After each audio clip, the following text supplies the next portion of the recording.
Question NEET AIPMT 1991 में पूछा गया है। क्वेश्चन है the product of conjugation in spirogyra और फर्टिलाइजेशन ऑफ क्लेमाइडोमोनासीज। तो इसका जो सही आंसर है वो है जाइगोस्पोर। अब ये जाइगोस्पोर कैसे है उसको हम डिटेल में डिस्कस करेंगे। स्पायरोगारा की लाइफ साइकिल देखेंगे, आपके सामने है स्पायरोगारा की लाइफ साइकिल। इसको हम डिटेल में डिस्कस करेंगे कैसे क्या होता है। तो स्पायरोगारा में जो सेक्सुअल प्रोडक्शन होता है उसको कॉन्जुगेशन कहते हैं। आपने पढ़ा भी होगा बैक्टीरिया में भी कॉन्जुगेशन। तो स्पायरोगारा में जो सेक्सुअल प्रोडक्शन देखने को मिल रहा है वो कॉन्जुगेशन है।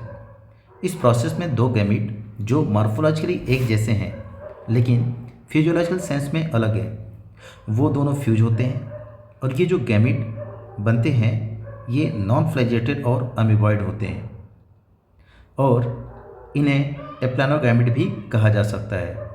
एप्लानोगैमिट का मतलब एप्लानोगैमिट्स। देखिए यहाँ पे गैमिट्स तो आपको पता है, प्लानो मतलब होता है प्लैनेट, ए यहाँ पे एब्सेंट। तो प्लैनेट करते हैं मूव, लेकिन यहाँ पे आगे लिखा हुआ है प्लैनेट में कोई मूवमेंट नहीं है। तो ये जो गैमिट है, गैमिट में कोई भी मूवमेंट नहीं है, इसलिए इस गैमिट का नाम रख दिया गया है एप्लानोगैमिट। तो नॉन मोटाइल गैमिट को हम यहाँ पे एप्लानोगैमिट्स बोल सकते हैं।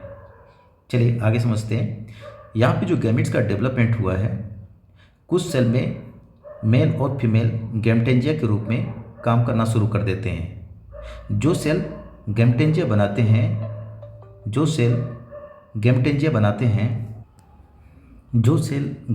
बनाते हैं वो अपने सेल वॉल से अलग हो जाते हैं, श्रिंक होते हैं और फाइनली गैमिट में बदल जाते हैं।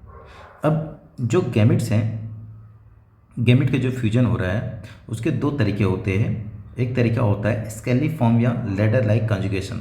तो हम यहाँ पे यही समझने वाले हैं स्केलिफॉर्म या लैडर लाइक कॉन्जुगेशन क्या होता है, और यहाँ पे हम प्रॉपर डिस्कस करेंगे। ये जो मेथड होता है इसमें हेट्रोथैलिक स्पायरोगारा स्पीसीज में होता है। तो ये method heterothallic species of spirogyra में होता है। हेट्रोथैलिक का मतलब होता है, देखो थैलस, एल्गी की जो बॉडी है उसको थैलस बोलते हैं क्योंकि यहाँ पे रूट स्टेम लीफ में इसकी बॉडी डिफ्रेंशिएट नहीं होती है। तो दो डिफरेंट थैला होंगे, वो आपस में फ्यूज करेंगे, ठीक है, और यहाँ पे एक ट्यूब लाइक स्ट्रक्चर बनेगा। देखो यहाँ पे ये वेजिटेटिव सेल है, ये वेजिटेटिव सेल, ये कोई एक एल्गी है। इसमें होता क्या है, यहाँ पे रिप्रोडक्शन कैसे होता है, इसमें दो फिलामेंट एक दूसरे के पैरेलल लाई करते हैं। देखिए यहाँ पे दो फिलामेंट एक दूसरे के पैरेलल आ चुके हैं। कुछ समय बाद फिलामेंट के अपोजिट सेल में कुछ आउटग्रोथ होता है, जैसे आप यहाँ पे ये देख सकते हैं, ये आउटग्रोथ हो रहा है दोनों फिलामेंट में, जो सिलिंड्रिकल शेप में बन के एक दूसरे से चिपक जाते हैं। यहाँ पे प्रॉपर ये कॉन्जुगेशन होता हुआ दिख रहा है आपको। इनके बीच की वॉल जो होती है वो डिसइंटीग्रेट हो जाती है और एक पैसेज बना जाता है। तो आप देख सकते हैं यहाँ पे प्रॉपर एक पैसेज बन चुका हुआ है, यहाँ पे ये पैसेज बन चुका है। इनकी जो सेल वॉल है वो नष्ट हो चुकी है, ख़त्म हो चुकी है, और यहाँ पे एक पैसेज बन गया है जो कॉन्जुगेशन ट्यूब बनाता है। ये कॉन्जुगेशन ट्यूब का फॉर्मेशन हो गया। तो इनकी सेल वॉल डिसइंटीग्रेट होकर यहाँ पे एक कॉन्जुगेशन ट्यूब का फॉर्मेशन कर रही है।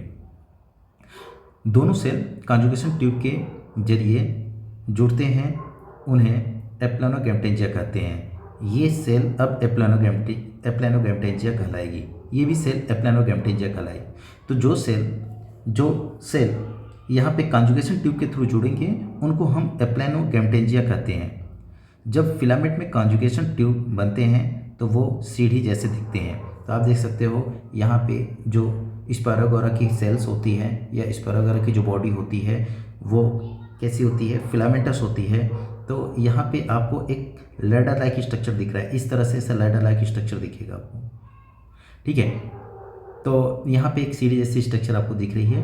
एक गैमेटेंजिया से गैमीट कॉन्जुगेशन ट्यूब के थ्रू दूसरे फिलामेंट के गैमीट के साथ फ्यूज हो जाते हैं, जिसे पैसिव गैमीट कहा जाता है। तो आप देख सकते हैं इस तरह से गैमीट का ट्रांसफ़र हो चुका है ये, ठीक। ये अब यहाँ पे जो गैमीट बने हैं ये एक्टिव और पैसिव गैमीट को मेल और फीमेल गैमीट मान लिया जाता है। यहाँ पे एक्टिव और पैसिव नाम दिया जाता है मेल और फीमेल गैमीट को। दोनों गैमेट का फ्यूजन होने पर एक जाइगोस्पोर बनता है। तो यहाँ पे दोनों गैमेट फ्यूज हो चुके हैं और जाइगोस्पोर का फॉर्मेशन हो चुका है। ये जाइगोस्पोर बन चुके हैं, दोनों गैमेट फ्यूज होके ये जाइगोस्पोर बना चुके हैं। ठीक, लेकिन धीरे धीरे मेल गैमेट के क्लोरोप्लास्ट यहाँ पे गायब हो जाएंगे और फिर फीमेल गैमेट के क्लोरोप्लास्ट भी गायब हो जाते हैं। इस वजह से स्पायरोगैरा के जाइगोस्पोर ग्रीन नहीं रहते हैं। धीरे धीरे जाइगोस्पोर का रंग येलोइश ब्राउन और आखिर में डार्क ब्राउन हो जाता है। स्केलिफर कॉन्जुगेशन में के बाद मेल फिलामेंट का सेल खाली हो जाता है, जबकि फीमेल फिलामेंट के सेल जाइगोस्पोर से बाहर आ जाते हैं। तो इस डायग्राम में आपको प्रॉपर दिख रहा होगा किस तरह से यहाँ पे दोनों सेल पास में आ रही है, दोनों बॉडी पास में आ रही है और यहाँ पे सेल वॉल डैमेज होके एक कॉन्जुगेशन ट्यूब का फॉर्मेशन किया जा रहा है, एक कॉन्जुगेशन ट्यूब। और मेल गैमेट यहाँ पे मूव करता हुआ फीमेल गैमेट के थैलस में चला गया है और ये फीमेल गैमेटेंजियम बन चुका है।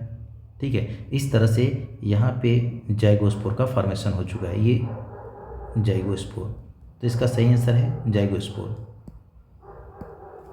अब इसमें हम बाकी 3 ऑप्शन उनके बारे में भी डिस्कस करते हैं। यहाँ पे हम डी ऑप्शन को डिस्कस करें, कार्पोस्पोर क्या होता है। देखिए, कार्पोस्पोर एक डिप्लॉइड स्पोर होते हैं जो रेड एल्गी में पाए जाते हैं, खासकर फ्लोरिडियोफाइसी क्लास के एल्गी में। ये स्पोर सेक्सुअल प्रोडक्शन की प्रोसेस के बाद बनता है और नए डिप्लॉइड जनरेशन को जन्म देने में मदद करता है। और कार्पोस्पोर का फॉर्मेशन तब होता है जब गैमेट फ्यूज होते हैं और एक डिप्लॉइड जाइगोट बनता है।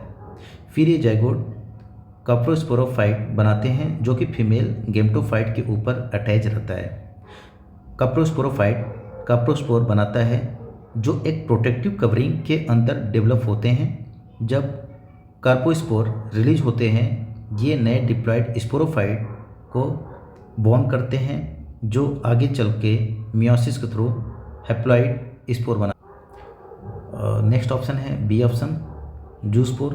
जूस्पोर एक मोटाइल फ्लैजिलेटेड स्पोर होते हैं जो एसेक्सुअल प्रोडक्शन के दौरान बनते हैं और पानी में ये मॉइस्ट कंडीशन में मूव कर सकते हैं। जूस्पोर पानी या मॉइस्ट इन्वायरमेंट्स में मूव करते हैं अपने फ्लैजिला, जिसको हम टेल लाइक स्ट्रक्चर बोल सकते हैं, उसको यूज करके मूव करते हैं। ये स्पोर उन एल्गी, फंजाई और प्रोटिस्टा में पाए जाते हैं जिसमें फ्लैजिला का डेवलपमेंट होता है, जैसे कि क्लेमाइडोमोनास में। क्लेमाइडोमोनास एक ग्रीन एल्गी होता है और वाटर मोड्स में भी देखने को मिलता है। जूस्पोर के मेन फीचर की बात करें तो इनका मेन फीचर है मोटिलिटी, एसेक्सुअल प्रोडक्शन और डिस्पर्सन। देखिए, जूस्पोर मूव कर सकते हैं क्योंकि उनके पास फ्लैजिला होते हैं जो उन्हें एक्वाटिक या मॉइस्ट इन्वायरमेंट में मूव करने में मदद करता है। अगर बात करें सेकेंड फीचर की, एसेक्सुअल प्रोडक्शन, तो जूस्पोर का फॉर्मेशन एसेक्सुअल प्रोडक्शन के थ्रू होता है और ये नए ऑर्गेनिज्म बनाते हैं बिना गैमेट के फ्यूजन के। डिस्पर्सन की बात करें, थर्ड जो उनका यूनिक फीचर है, जूस्पोर का रोल प्राइमरी डिस्पर्सन में होता है क्योंकि ये नए फेवरेबल इन्वायरमेंट तक मूव करके वहाँ नए ऑर्गेनिज्म का डेवलपमेंट कर सकते हैं। जूस्पोर के मूवमेंट और डिस्पर्सन की वजह से ऑर्गेनिज्म अपने आप को नए इन्वायरमेंट में स्प्लिट कर सकता है जो इनके सर्वाइवल और ग्रोथ के लिए फंडामेंटल होता है। नेक्स्ट ऑप्शन है ओस्पोर। ओस्पोर भी एक डिप्लॉइड स्पोर होता है जो सेक्सुअल प्रोडक्शन के बाद बनता है और ये स्ट्रक्चर जाइगोट से डेवलप होता है। ये उन ऑर्गेनिज्म में पाया जाता है जिसमें ओगेमी टाइप का सेक्सुअल प्रोडक्शन होता है, जैसे कि फंजाई, एल्गी और कुछ प्रोटिस्टा में। ओस्पोर तब बनते हैं जब एक large non motile female gamete जिसको बोलते हैं ओगोनियम और एक स्मॉल मोटाइल मेल गैमेट जिसको बोला जाता है एंथेरोजॉइड का फ्यूजन होता है। इस फ्यूजन के बाद जो जाइगोट बनता है उसी को ओस्पोर कहते हैं। ओस्पोर एक थिक वॉल डेवलप करता है जो इसे हार्श कंडीशन जैसे कि सूखा या एक्सट्रीम टेम्परेचर से बचा सकता है। जब फेवरेबल कंडीशन आती है तो ये ओस्पोर जर्मिनेट करता है और एक नए ऑर्गेनिज्म का डेवलपमेंट शुरू होता है।